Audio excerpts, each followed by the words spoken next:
Comme pourrait le dire Guy Debord et ses diablotins de l'international situationniste, le CSA est l'exemple d'une situation où le réel est nié pour être remplacé par sa représentation spectaculaire.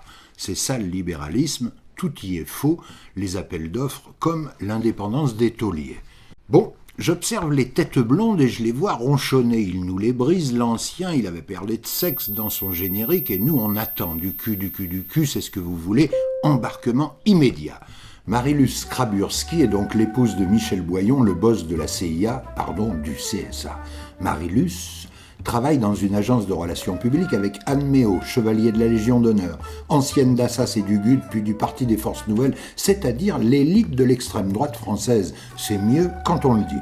Bref, les deux copines ont des dizaines de clients. Goldman Sachs, Jacques Servier, Eric Woerth, Rachida Dati, non, c'est pas moi. ArcelorMittal, on dirait du Prévert. Et en plus, pour 200 kilos par an, elle conseillait l'agence tunisienne de communication pour promouvoir l'image de la Tunisie.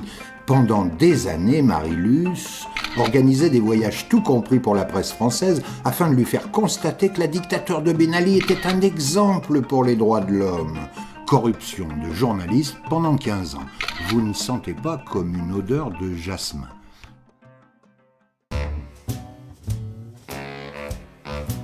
Alors, mon cher Étienne, êtes-vous bien installé dans votre riad ? Oui, Étienne, et n'oubliez pas que la Fatma est là pour vous servir. Vous verrez, Étienne, comme c'est beau la Tunisie. Oui, un paradis sur terre.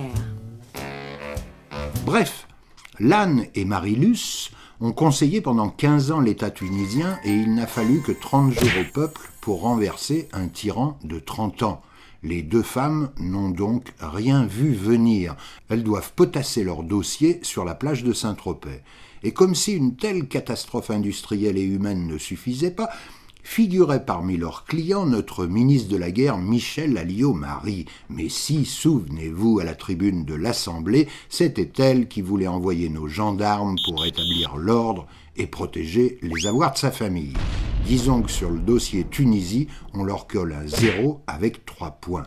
Par contre, Marilus fut parfaite pour défendre les intérêts de Pascal Ouzelot, Monsieur Pink, et son nouveau concept fumeux « Taisez-vous la diversité », devenu numéro 23 dès le fric-frac terminé, dès l'attribution d'une fréquence. Mon cher Pascal, ne vous rongez plus les freins. J'ai une merveilleuse nouvelle. J'ai convaincu mon Michou que votre dossier était une avancée pour la télévision. Oui, le président a adoré vos projets d'émission à destination des unijambistes alsaciens, ou celui sur les filles élevées par un père taliban, et celui sur les présidents de petite taille qui parlent grossièrement. Les Français vont adorer. Continuez, cher Pascal, à vous diversifier pour nous divertir avec les diversités. C'est la fin de cet épisode. Michel Boyon avait une multitude de raisons pour démissionner, mais il ne l'a pas fait. Invité par Marilus, en Tunisie 6 mois avant la chute de Ben Ali, il déclarait « Je suis impressionné par le remarquable niveau de développement de la Tunisie. » Un visionnaire. C'est vraiment dégueulasse. Qu'est-ce qu'il a dit ? Il a dit que vous êtes dégueulasse. Qu'est-ce que c'est dégueulasse ?